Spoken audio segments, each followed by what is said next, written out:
Good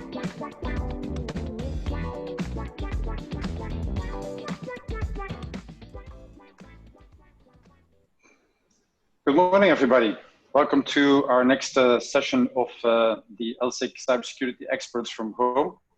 Welcome at this nice looking day outside. It starts to, the sun starts to shine again.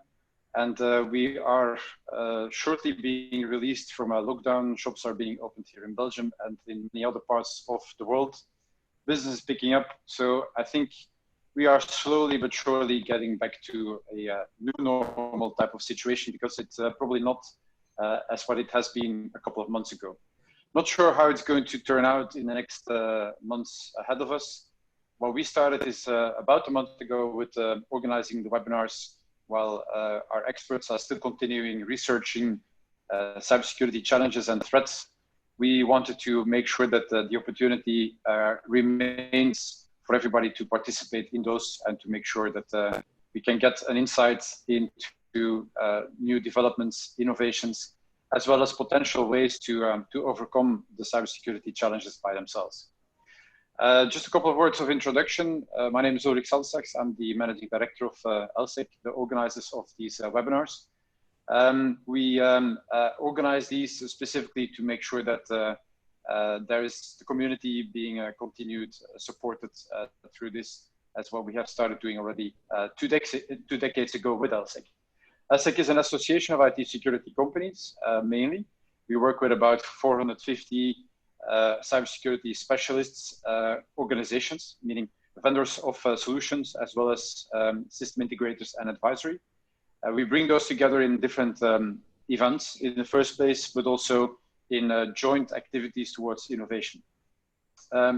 We have had these Tuesday morning sessions, both on cybersecurity challenges as well as on innovation. And every second week, we have a topic on 5G innovation developments, which will be happening again early next week. Today, we have a special guest of us who's been working with us over the last half a year to a year, mainly specifically on the domain of cybersecurity in the respect of SOAR, in respect also of having an interesting discussion with some partners in the domain of CISOs that we had a roundtable with about a week ago, and that we'll hopefully be able to share with you some of the experiences there as well. Alain Sanchez from Fortinet, dialing in from the south of France. Good morning to you. I hope you had your morning breakfast as well. I know that you're on a tight schedule, so I'm heading it over immediately to you, and then I'll pick it up afterwards again with our next sessions later on. Thank you. So thanks, Alain, for doing this. Please do share with us what the hackers are at this point in time doing. Thank you very much, Ulrich, and welcome everybody. Delighted to be with you at this breakfast this morning.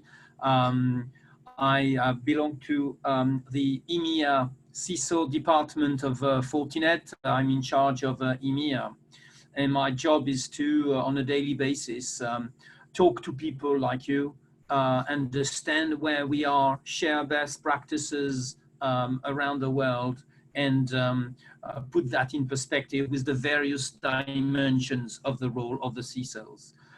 The presentation this morning is called Think Like a Hacker. It's not at all, as you can imagine, an invitation to become a hacker. It's an invitation to understand the logic of the attacks and get ourselves prepared from an outside-in point of view.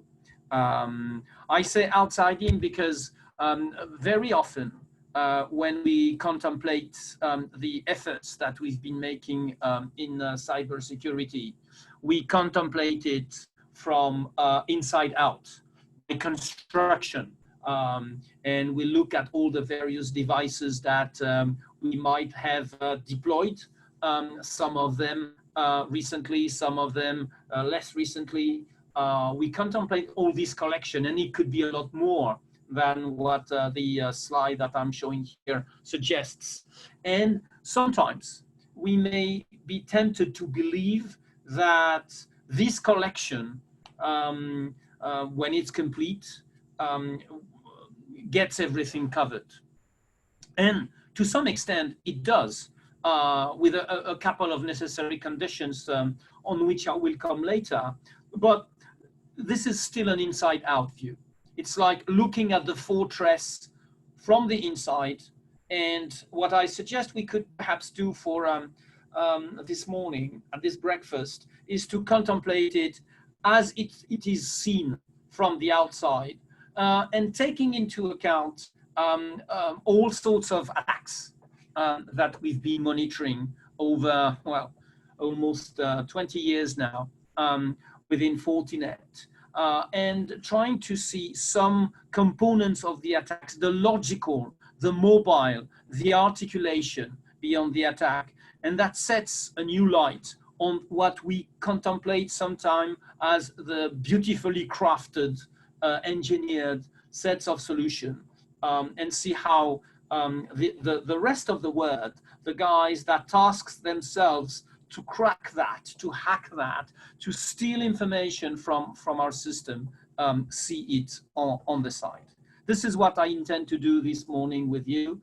I'll do about between 20 and 25 minutes from now of presentation, and hoping that we will have some conversation after that, and also that you could help me get this presentation better with your own input, which is one of the things I like with the LSEC format, is that we enrich ourselves with our own experiences. So, sorry for the military analogy, but we are talking about, yes? Just a small note, you haven't started your the sharing of your screen of the presentation. Oh, sorry guys. All right.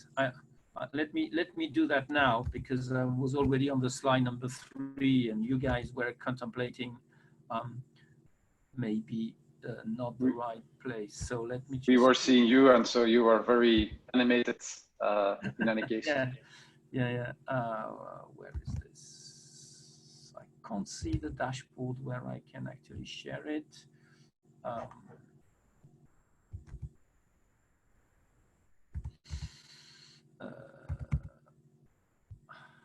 I'm on the Zoom dashboard and I don't see the usual little screen with the arrow in green here. Do you need to stop sharing yours on your side before I can do anything? I already did, so you should have the controls. Okay. So if you have your screen of Zoom, and underneath it should pop up. Okay. It worked before, we tested it. So. Okay, yes. Right, I got it now, sorry. Okay, right. Perfect. Okay, and that's the screen I intended to share. Okay, yeah, so perfect. Now you should be able to see it. Thank you, Ulrich. This is the beautiful picture that some of us contemplate. That was the slide that say we are looking it from the inside out, right? And now let me just reach to the typical configuration, the 3 main steps, if you want, in which an attack is usually conducted. And as we will see, there are sub-elements of that, but directionally, you have 3 moments, 3 steps that are necessary to get hold of an infrastructure, a data, a database, an LDAP, whatever. The first thing is you need to send some element that scrutinize around. And typically, scrutinize means you are going to check around and open every available directory that you can see. And you leave them open, you check what's inside, and you do a little bit of cartography, a map of what you have within your reach, without necessarily at this stage interfering to it. And that's called the reconnaissance target. And there's already, in this activity, a series of elementary steps that may look weird when you take the time and when you have the technology that enable you to analyze them. It's a little bit like when you look, you do anti-terrorism surveillance, and all of a sudden there is someone whose behavior, he hasn't or she hasn't done anything, but it doesn't quite behave like a tourist would do. And in this stage, the robots, the software or the manual hacking doesn't quite behave like a normal user would do. And I'll come back to this notion. The second thing is, and the second step is, you have spotted a few weak points, you have spotted a few places, and you are going to exploit them. You are going to use an obsolete credential or an employee credential that has not been erased, although the person does not belong to the organization. You are going to spot that some of the routers have not been patched with the latest OS patches. You are going to see some cameras in which the default passwords have been left.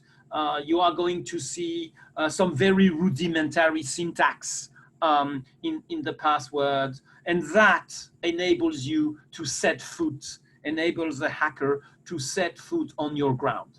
That is called the get-in phase.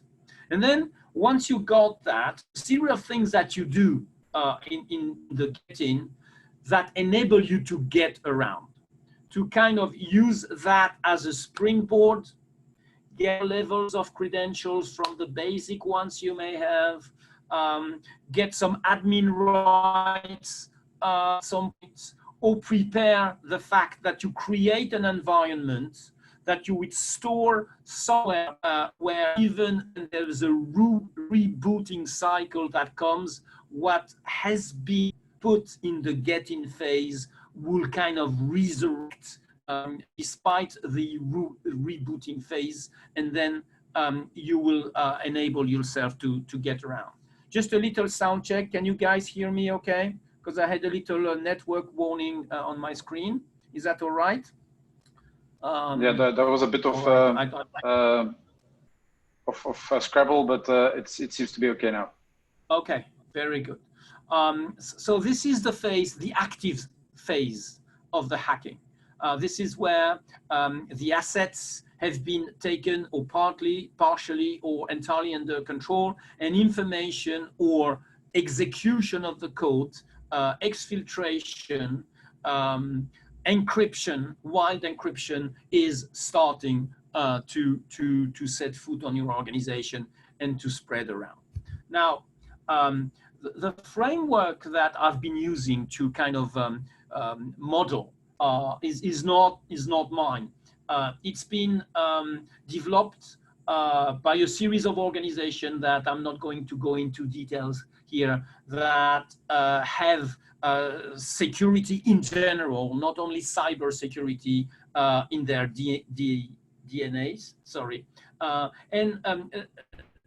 They have kind of gone a little step further into what they call the kill chain, right? So when you translate that into IT and work and networking terms, you understand how you could be made aware of the various phases. Normally, when a user logs in to a network, you will have a behavior that is, I check the mail server, I open a certain number of applications that are related to the profile of the person, the profile being in a topology, or the profile being learned by a machine learning type of approach.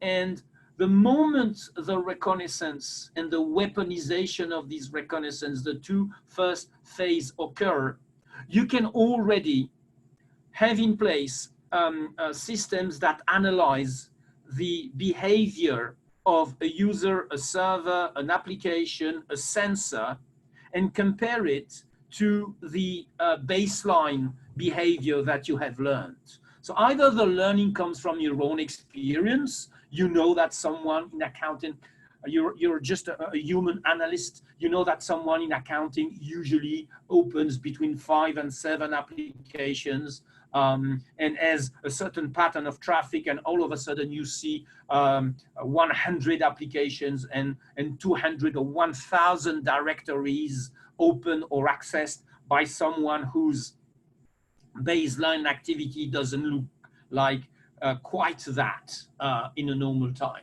So it's very important to here say that at these stages, what happens in this reconnaissance phase is not completely passive in terms of hacking. So you already have the opportunity at this stage to detect variance and differences in the behaviors that might be very useful in triggering the response for the next phase. Then there is a moment when once the reconnaissance phase has been conducted, the hackers, the attack needs to deliver, needs to send, needs to associate some subcomponents that needs to be carried by a vector, right?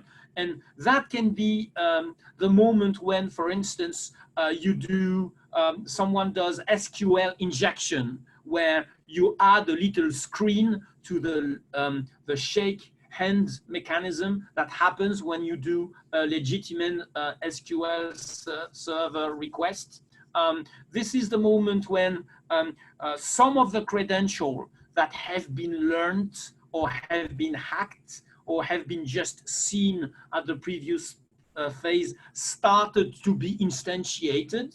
And then the next phase is those sub-components, those elementary components. They can be a virus, it can be a different approach in the attack, are going to be associated together and start to being put in motion. It is important as well to realize that although it's represented here like sub-segments, the timeline can be weeks or months before some of the reconnaissance elements turn into weaponization and then got delivered by the vectors and start to be exploited, right? And that can sometimes try to fool subcomponents of your defense, such as the sandbox, that are different from the previous lines of defense, say the antivirus, because they would execute the code.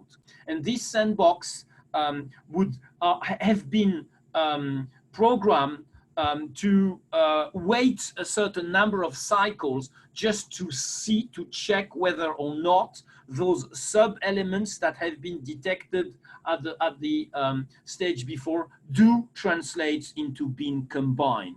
But the hackers have learned that, and they have also sort of slowed down or even stopped the association of the elementary components. So the sandbox also technologies have learned to wait, right? So it's the main idea I want to carry here is twofold. It's not instant.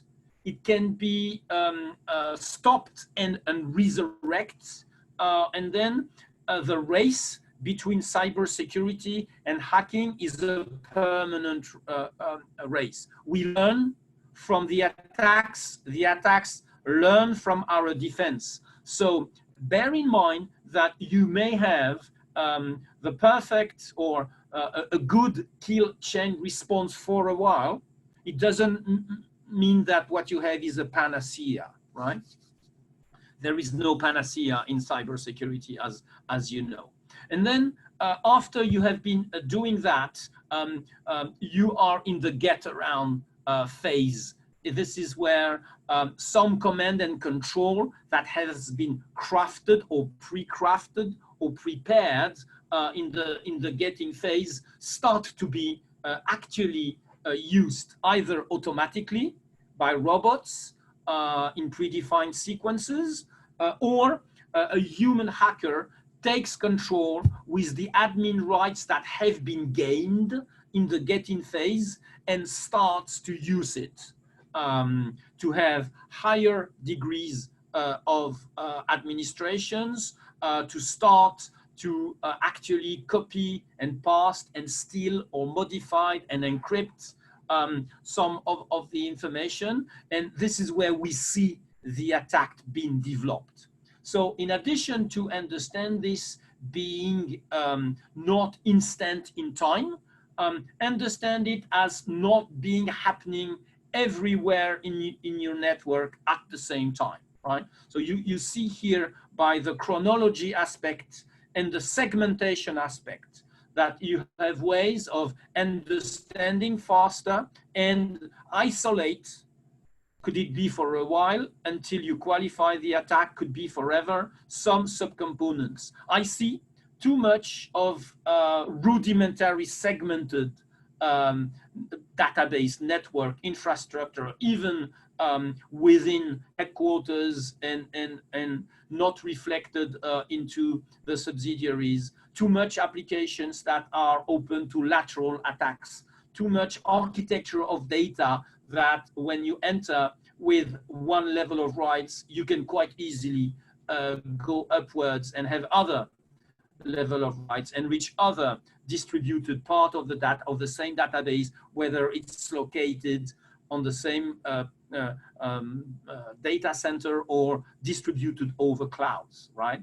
So the get around phase is at the same time where the devastating effects are the biggest, but it's also where you learn most, because the attacks completely unveils its objectives and its way to get around at this stage. And we, as cybersecurity experts, have learned a lot from the get around, even if we had to pay for some of us the hard price of it. So quickly, in the get set, in the first place, you understand what the goals are. Find where you will do something without doing anything. But in the find, there is too much of the find to look like a normal user usage. People would be looking at directory, would be creating their own specific to your organization database of vulnerabilities, using some of the technologies that are mentioned here. Any activity that systematically, relentlessly scan a large number of ports on a large range of IP addresses is already suspicious by construction. And in the delivery, some of the very well-known tools that have been used for ethical hackings are found into the actual attack. In the getting phase, the goals are slightly different. It's about delivering, and it's about making sure that what you've delivered remains, is resilient to the typical actions of rebooting or just single patching. And the gain is to use a certain level of access rights to get to the next level of access rights. The tools that are used are those that I mentioned here, trying to get into the Active Directory and escalate credentials, try to create some PowerShell and super admin rights at this stage that will be later used by bots or by humans, as I say, and try to install a certain categories of software that stick. And in order to install that, obviously the email is still a very important way in the get-in approach, but social engineering is also very important. Something that kind of encourage to spread, like a pseudo warning. Anytime you have the combination in the getting phase of time pressure, encouragement to spread something, and to do it with a certain timeline, i.e. under stress. Whether it's automatic or it's manual, relies on leveraging that and amplifying that. It should be suspicious, and it's generally some of the normal social engineering accepted by a company that are used by hacker to use the users as vectors for their own attacks. So if you have practices where you encourage people to spread the word with the latest press release, or to tell your colleagues about something, that also as a CISO should at a certain point be analyzed, because it's very probable that somewhere scrutinizing your network and your network practices might be tempted to use it against yourself. Well, this looks like a little bit against internal communication, but it isn't. It's just a word of warning about it. And the get around, basically think of a beachhead in the army. You've sent some soldiers at a certain place, they need to spread around in a certain direction. They need to put in place something persistent. There are waves of attacks, and some of them do not result in anything visible, like when some plants or production units have been kind of polluted, have been spread with commands that go to machines and changes the specifications very slightly of an engine, of a cooling system. So there's nothing visible like a ransomware that kind of advertises itself for you to pay, but it's underground, very subtle types of get-around attack that would damage the actual overall quality of your own goods and ruin your reputation. And in fact, it had been done through a cyber attack. And we see more vicious, more damaging attacks that do not advertise, that are not visible, that are completely under the radar and designed to be under the radar, that are in the get around phase as well. So this is a little bit of alliteration in D. Okay, again, a very military type of approach here. It can be used to kind of see what sort of defense you can put in front of each step of the attack. However, that approach has a bit of its limitation, because in fact it can be a lot more richer than that. The sequence at the bottom seems to be like a very articulated, equal in time sort of sequence, but it can be different than that. You can have branches in the series of arrays behind it. You can stop and go. You can have other more complexity. You can think of mapping your defense on these lines of attack. So this is a little table that sort of maps the different cybersecurity technologies segmented in the light of the kill chain here. So a couple of remarks that can come over that. It looks like a segmented way to answer, right? However, and this is some of the key ideas you may want to take away from this presentation. The efficiency of the defense line does not only come from the fact that you do have intrusion prevention, or you do have anti-botnet at a certain point in time, right? It's also what makes the biggest value of that is the moment you connect all these components to each other's, the moment you can actually and efficiently pass some information from one of these green boxes to another to get a higher insight, a deeper insight, and a better intelligence between those different steps of the attack. Because you can have the best intrusion prevention in the world if it never talks to the access control, for instance. Or you can have best web security, you can have the best sandboxing in the world and it doesn't talk to your antivirus. This is not efficient. The antivirus, for instance, just to take this example, would look at the code from the outside. It's like a label on a bottle of wine. It says Bordeaux, but the color doesn't look like a Bordeaux. You send it to the sandbox tastes it and say, this is bizarre. Now, this connection between the antivirus that checks the signature from the outside and then sends it to the sandbox that executes the codes and apply a probabilistic score for it to be actually a malware or to be a legitimate one has to happen very quickly. It has to happen today in milliseconds.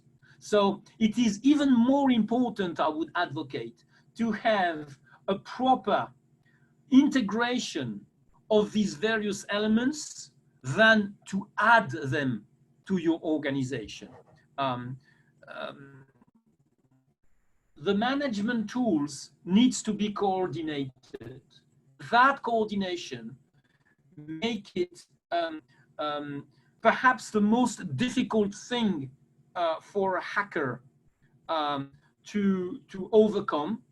And because you have this connection and this information flow between the various components of your attacks all along the kill chain, because you have this integration, it's by construction a dynamic way. It never stops to exchange information. It never stops to get you a higher level of intelligence of all the various alerts. And it avoids also what is also a killer of the vigilance of your teams, which is repetition, right?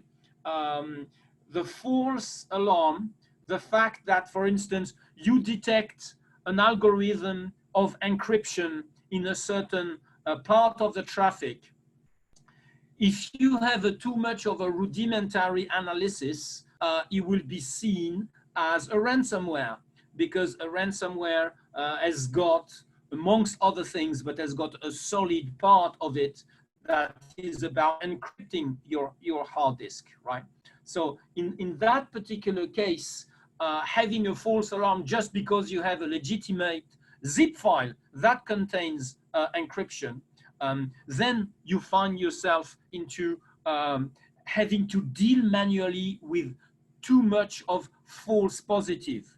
And the moment you will be faced to an actual ransomware, you may well miss it, right? Just an example to see how the integration between the antivirus and the sandbox, for instance, is very important. So you need to be able to centralize all this information coming from the little green boxes, and there are more than I represented here. When you go into the actual products, you need to have something that oversees that and put a layer of intelligence that sort of offload from your human team some of the tasks that can be, some of the correlation tasks that can be efficiently done by robots, by machine learning, or just by automation, right?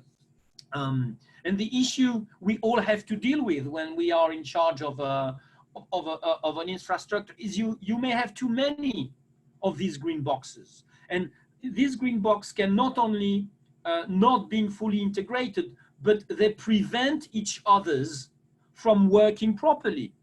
They introduce delay.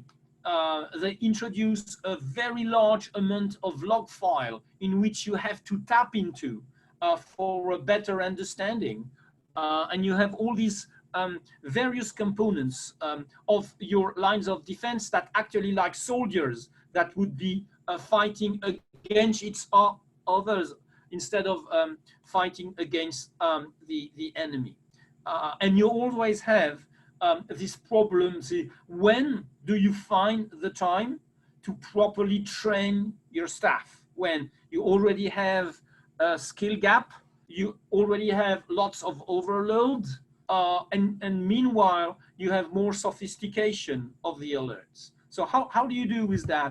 What is the approach that you can put in place, or you can think of to address those various components?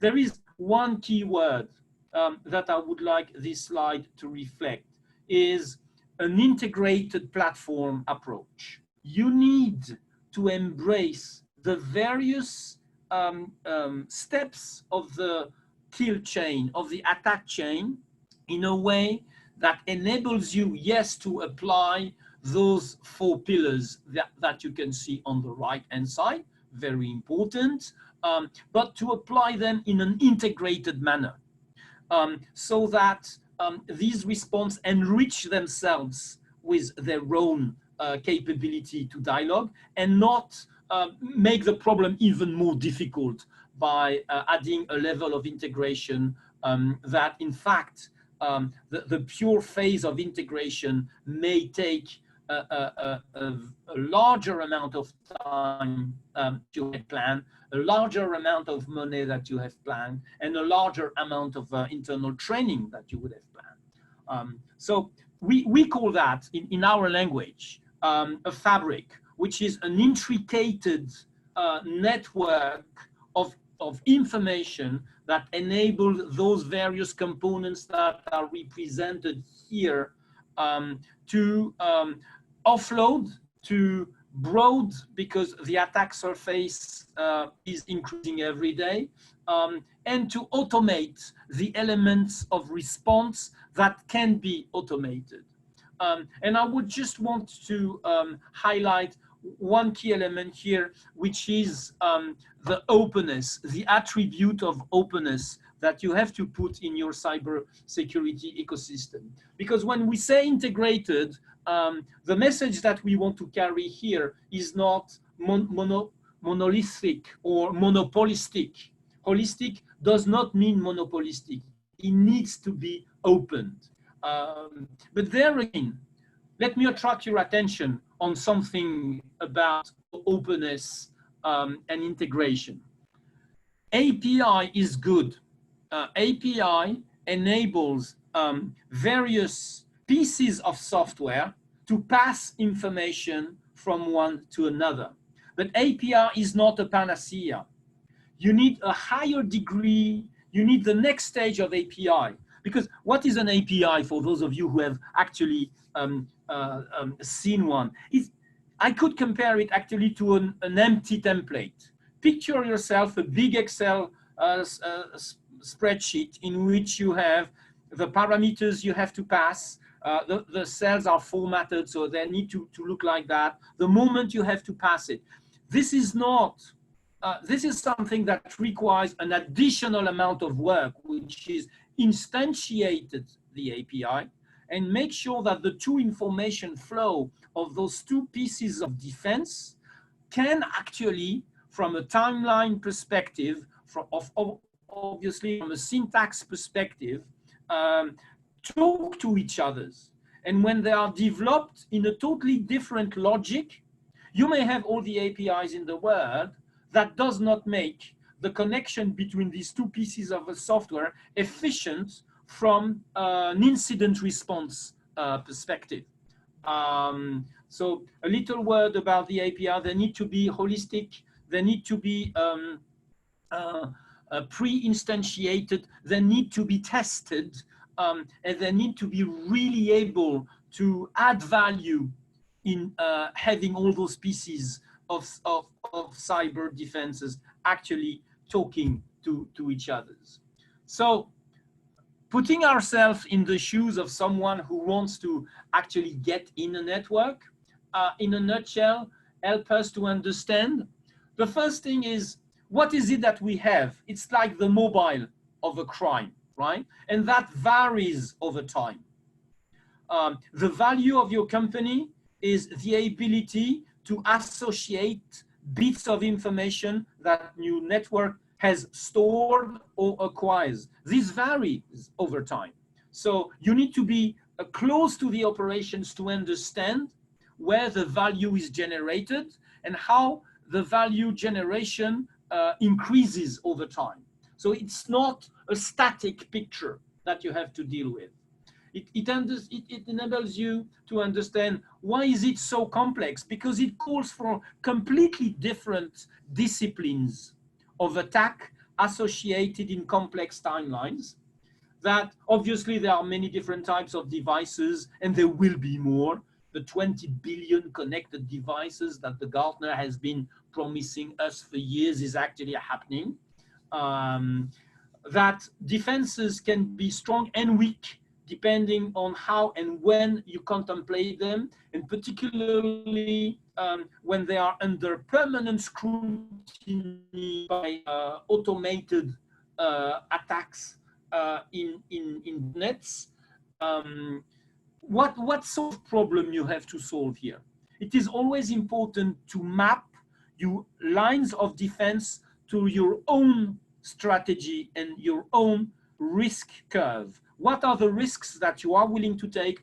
What are the risks that you are not willing to take? That varies from an organization to another. And the problem you have to solve, take a step back and solve your problem. Don't solve the problems that are raised by the software that yourself are implementing or that someone else wants to implement. It's a little bit what Einstein said. If I had 7 days to solve a problem, I would take 6 days to define it and 1 day to solve it. So what is the security problem that you have to solve? Then you pick up what you need to defend it and to actually achieve it.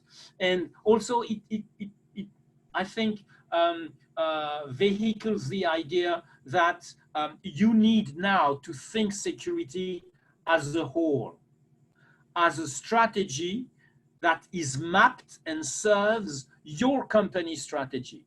And that has two, in my opinion, in our job, that has two advantages today.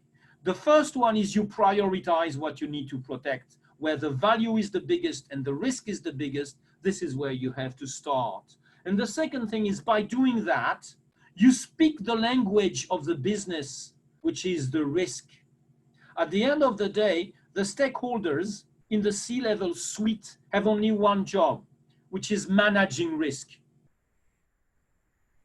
Now, with your cybersecurity dashboards, you can convert what used to be network and security indicators into a risk indicators.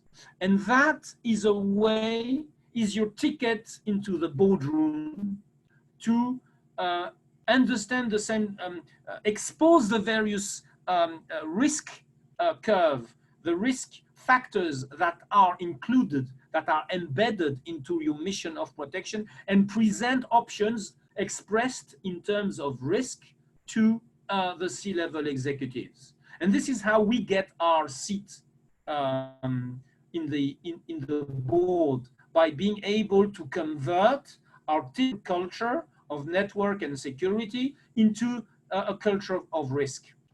And let me end up on this one, which is our job evolves more from being in charge of infrastructure to being able to present options of risk. Thanks. Thank you very much.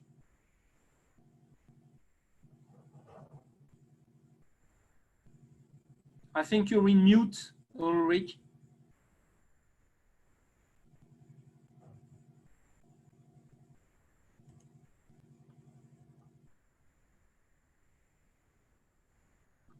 I cannot hear what you say, Ulrich, if you can hear me. Uh-oh.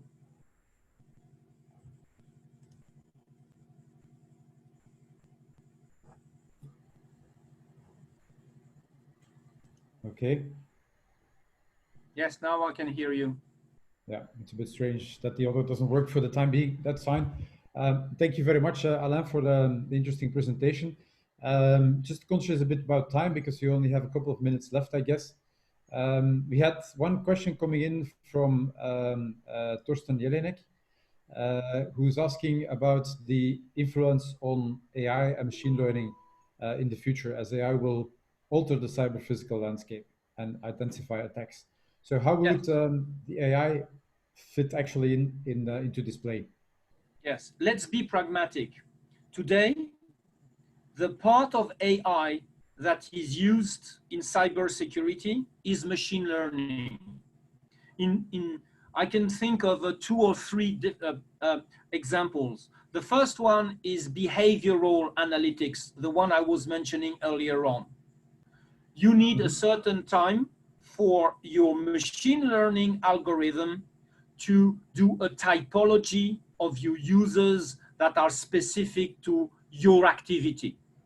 What does Ulrich does on a typical week, on a typical month, on a typical quarter, that can be translated into about 40 parameters. That is the analogy I would use in machine learning, in cybersecurity, in behavioral analytics is someone steals the keys of your car, so the car starts and the person starts to drive around.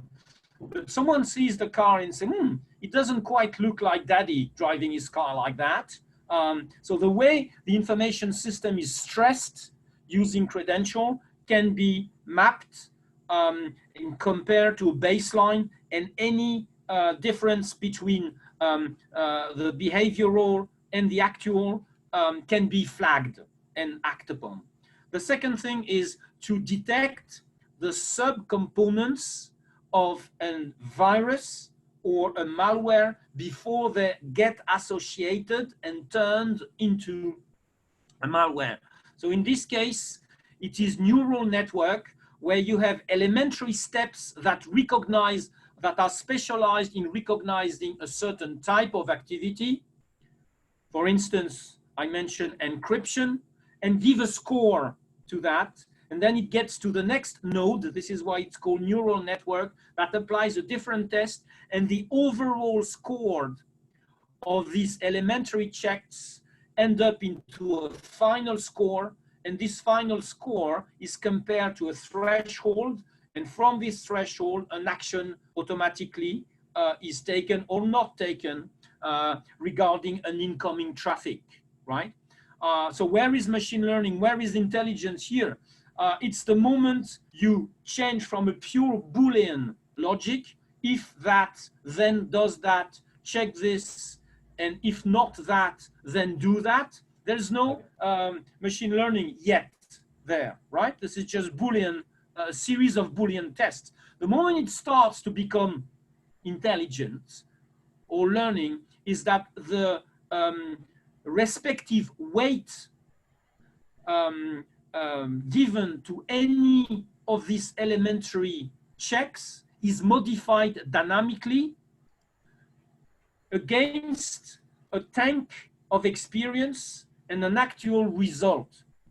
So if there was this and that and that and that, but if there is this, count it double. And if there is not that, erase that. This weight, if finally it was not an attack, is decreased, and finally it is an attack, is increased. This is the moment when we can say we are in the machine learning process, because it may happen in the last 2 hours, and then you put a coefficient that weights this elementary step very high, whereas you would not have weighted it that high only 2 hours before, which is that a normal cybersecurity analyst would not do at the same speed and with the same level of integration of existing attacks that are coming from around the world. And the third element. I think I'd better stop you there, because there's actually another activity that we are going to plan in 2 weeks' time, which will go much more in depth here. So I think relating it to the point of the cyber kill chain would be is good. Another question. Let me just say that the third one is web traffic understanding. Okay, the three moments where AI is used today, the 3 I just mentioned. Right. Thank you. Superb. So I just want to make sure that we have the next question, which I think is also very relevant here. What do you think regarding the role of physical infrastructure, physical security in cybersecurity? like infrastructure problems, theft of devices, and so forth. Is it out of scope of this approach in the kill chain? I don't think it is, but I'll leave you the floor.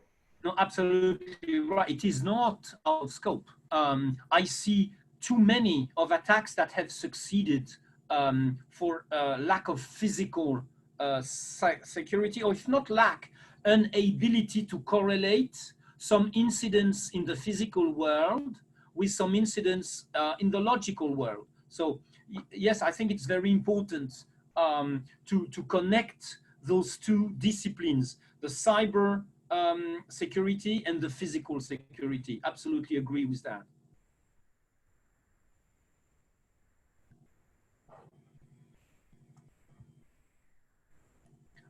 I can't hear you. So here's better. So before I let you go, here's a couple of results coming in from the poll that we did just quickly, because I think there's much more in depth that we need to go into this domain. For instance, how often you would need to apply the specifically the model, the attack model. And so the question here was, which attack models are people using? So people are using the Lockheed Martin model, about 40%, but it was multiple choice. So also people are looking, luckily, into the NIST attack model. Unfortunately, only a quarter of people are still not using any attack model today. So maybe to finalize, and then you're off, and then I can pick it up again from here.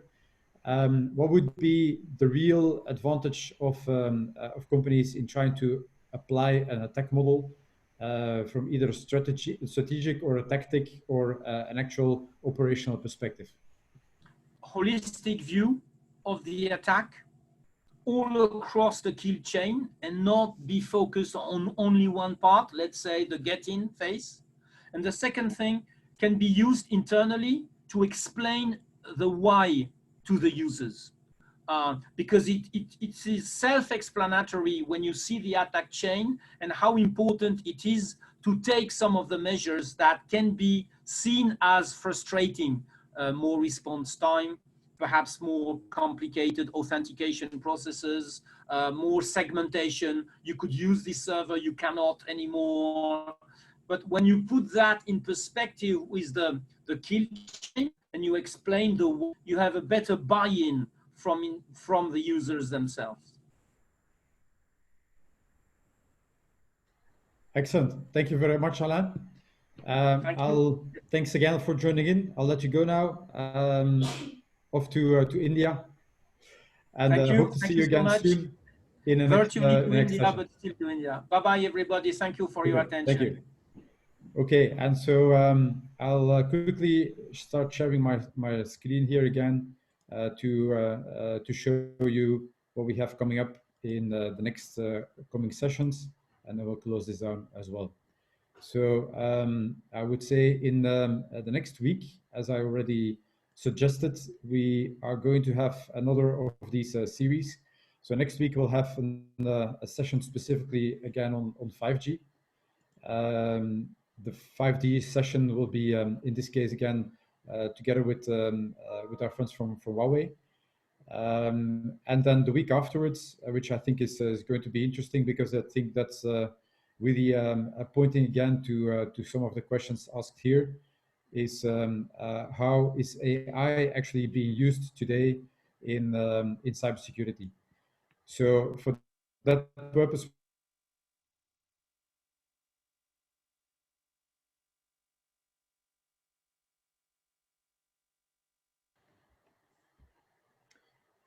and with some delay here. So, and then in this case with one of the experts from GData, we asked Ralph Bensmuller from GData to enlighten us in the specifics and the challenges related to the use of AI in format for cybersecurity. So that's on happening on the 26th of May. Once you've subscribed for this one here, you'll be very welcome also to join into that one. And then June 2nd, we're going to issue again on 5G security use cases. June 9th, we're going to talk about an ethical hacker perspective together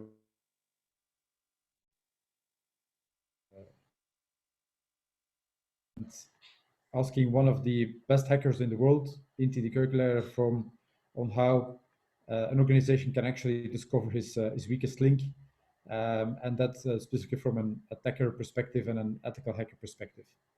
And then the next one will be on June 16th, the one that we had originally planned for today, are the evolving cybersecurity threat landscape from Bitdefender. So that's what we have in plan for the next coming weeks. I'm sure that you will be able to join in any of those. I also invite you in again at noon today, where we'll be having another session on our industrial cybersecurity challenges. Today with Thijl de Neut from Ho West, who will be talking about the vulnerabilities and patches and how to do updates in an industrial environment and what to at least consider. Some of those patches might not yet be fully secure. Some of those patches might not yet be tested in operations because they might actually damage more than what they can do. But still, a patching attitude is applicable. So with this, I thank you very much for joining in this morning, and I hope to be able to see you again later today and probably also on Thursday for our identity and data protection webinars. Have a nice morning for the rest. Stay safe, and make sure that also cybersecurity is part of your stay safe strategy. Bye-bye.